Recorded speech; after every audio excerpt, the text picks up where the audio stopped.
Hello everybody and welcome to this playthrough for Rookie Division in the Coastal Classic Tournament. The video here is sponsored by Golf Clash and Playdemic. So let's go. We start with hole number 1.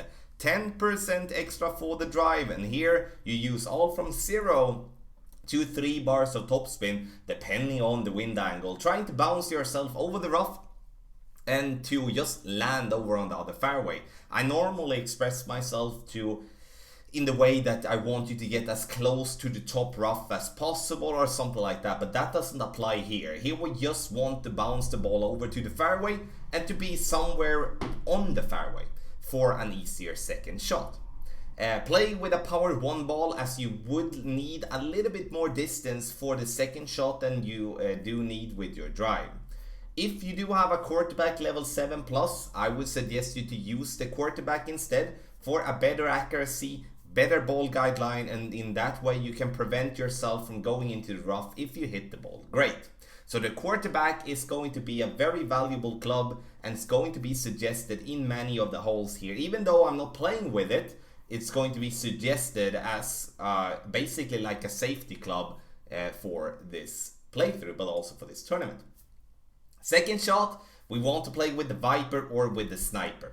Now I do play with the big dog, as I was not entirely sure how much distance I would have for my second shot to be able to bounce here on the fairway.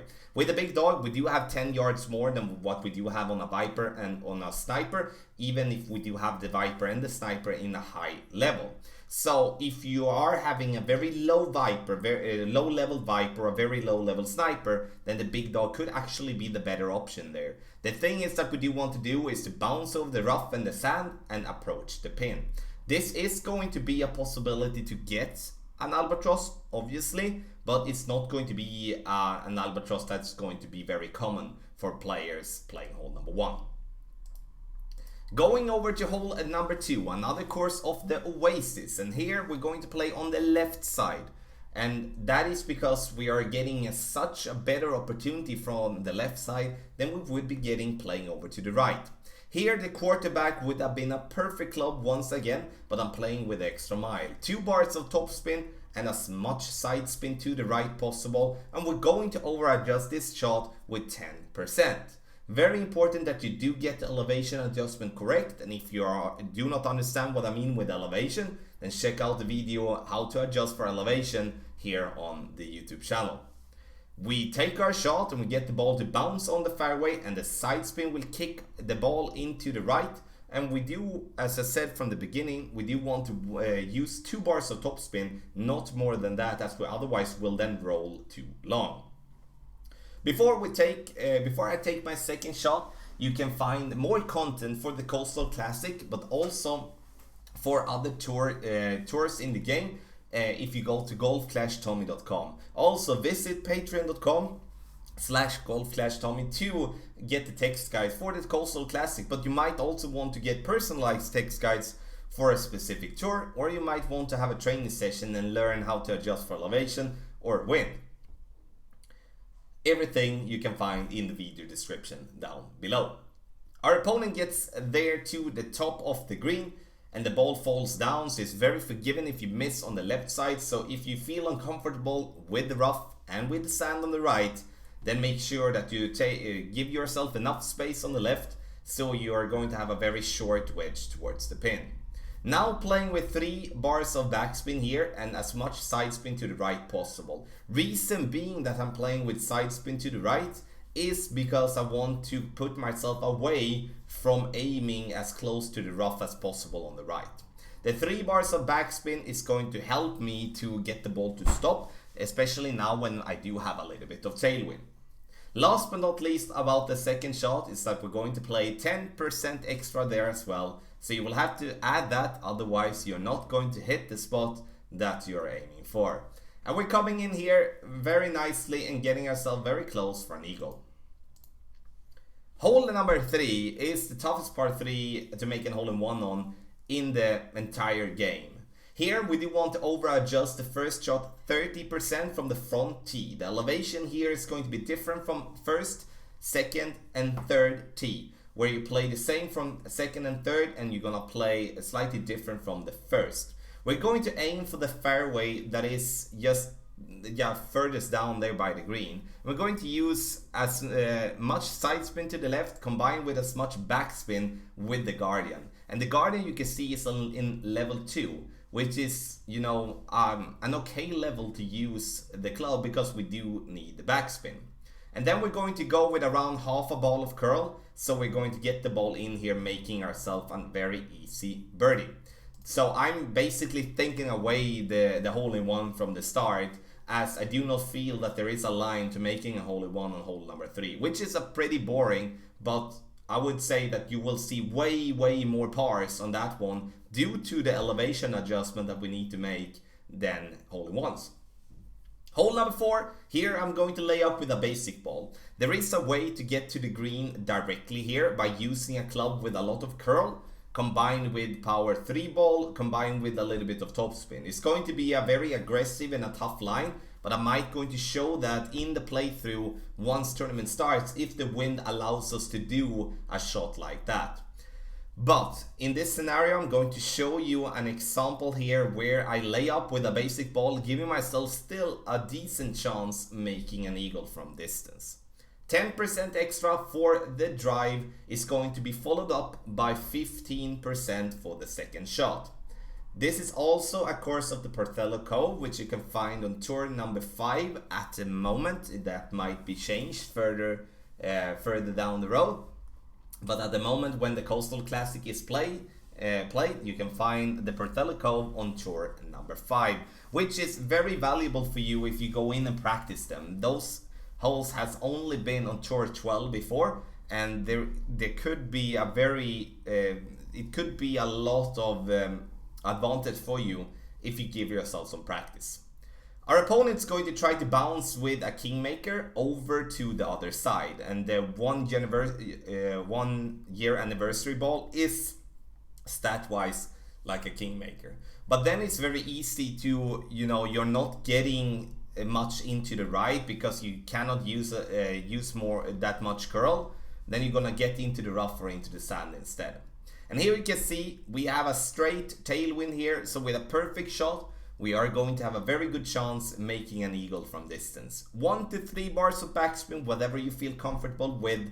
In this case I'm playing with 1 bar of backspin, another time I might be playing with 2 bars, and this is a very good chance. Straight tailwind or straight headwind approaching the pin is going to get us either very close or it's going to get it in the hole if we do hit the shot perfect. But if we do as I do here, hitting the ball great, then we're definitely not gonna get the ball in the hole. Then we're gonna miss on the left side in this scenario. Hole number 5 is going to be a par 3, and we play with 1 bar backspin and as much side spin to the left possible. I changed to play with half a bar, as you know, we do not want to come in short. We do not want to risk the rough and the sand. Now we are going to play this one with curl to the left, and that's gonna be a decent amount of curl that is needed, as we do want to kick the ball in to come in kind of like 4 or 5 green squares to the right of the pin to get up the hill and then fall down towards the left side. And in this case I'm using 1 ball of curl outside to the left, which is a good amount of curl. The only thing that I would change here is to change the ball. I would rather want to play with a side spin 3 ball so we can get the kick more into the left. And also for this hole here, you're going to over adjust it 10%, and depending on what type of wind and what type of clubs you're having, you will be able to play the rough bump when the tournament starts. But once again, I will get back to that once the tournament starts. Hole number 6, distance is very important here. We don't have any course so far where I would suggest you to play with a power 3 ball, but here I would definitely suggest you to play with a power 3 ball so you can give yourself the distance, not that much for the first shot, but for the second shot especially. The drive is going to be 10% downhill. We aim for making the double bounce. So we bounce on the fairway and then we go for the second fairway over to the rough and then to land here. This is going to give ourselves an open line towards the pin, which is going to be a problem if we play on the right side. Because picture yourself being in your opponent's shoes. he will not be able to reach for the green in 2 no matter what. Even with a power 3 ball, that would be extremely tough. But he also has sand, rough, trees in the way going towards the pin. And for me, it's all about course management. Learn how to play the course. Where do you want to put the ball so you do have an open shot or a more, a straight shot with the wind? That makes it the easiest way possible to get the ball to green in 2 in this case. Second shot here is where the power 3 ball comes very handy. Combined with a club that gives you distance, and in this case the big dog gives us 180 yards of power, and that's very, very valuable here, as the plan here is not really to get the ball in the hole, is to get it safely to the green or to the fringe and make sure that we're making an eagle here. 1 to 3 bars of topspin with this shot. It's going to be very easy for you to come in too hot, and then you're gonna roll into the rough behind the pin, or like after the pin. Aim for the left side of the green, the ball will slope down to the right. Do not forget to over adjust your second shot 20%. So 2-0 for the second shot, 1-0 for the drive. Hole number 7, the last par 3 in the tournament and also the last par 3 in the playthrough. I'm going to play with the 2 to 4 bars of backspin, and I'm also playing max side spin to the right. And here we might need to consider playing a little bit more to the right side of the fairway. As you can see here on the fairway, there slightly slopes left to right. And the more we adjust up there to the left, and the more we hit the ball there, the more it's going to bounce to the right. So we might either need to move our target more down to the right, or we need to take away a little bit of side spin so we get the ball towards the pin. Because we definitely don't want to miss to the right, then we are going to have a tough putt, or we're going to have a wedge from the fringe. Elevation adjustment for that course is going to be 15% extra. Hole number 8. And we're going to play 10% extra. And here you have 2 options to play the drive, in my opinion. If you do have a crosswind in some form, or a tailwind for that matter, then you're gonna play over the rough and the rough sand and water in the center, just trying to lay up here on the fairway. If we would be having a little bit more tailwind, I would consider changing to the big topper, as it gives you a very good topspin amount to use, and then we can try to reach the fairway on the top right on the game screen, as you can see. Why do we want to try to reach there then? The reason we do want to try to reach there is that then we do have a much better chance approaching the pin. That's gonna be with a short iron, and now we're going to play with a long iron. 10% extra for the drive, if I didn't mention that earlier. And also something that is super important here, choose clubs with backspin. So Saturn for the second shot, and also Thorn for your short iron. So long iron Saturn, short iron Thorn, and also the Amazon if you do have that one unlocked to have if you get yourself in the rough. Because playing as we're doing now in the uphill slope here, or downhill slope, whatever we want to call it, is going to be very tricky to get the ball to bounce as we want to. Especially if we do have a headwind or a crosswind, it's going to be very hard to know how the ball is going to act, because the ball guideline is going to fool you here. And therefore, more backspin, we can approach the pin in a better way. And also here you find the reason why playing up to the top right is going to be better, as there we can play with a Thorn with more backspin. Nothing extra for elevation for the second shot. Last but not least, we're gonna play a very tough par 5, which is going to have 2 options here. 1, we play on the right side, we're going to play with a 10% extra, and we're going to use as much side spin to the left, 4 to 6 bars of topspin, and as much curl to the left possible. The big topper would actually be an excellent club for that type of play. But in this scenario, I'm playing to the left, and the left is going to be the way you're going to play if you're not having a club with curl, or you're not having the wind with you. You might have a straight headwind in your face or something like that. Use 6 to as much topspin that you possibly can. The big topper here is very valuable, even playing on the left side. And we're going to play our drive 10% uphill, so you'll have to subtract for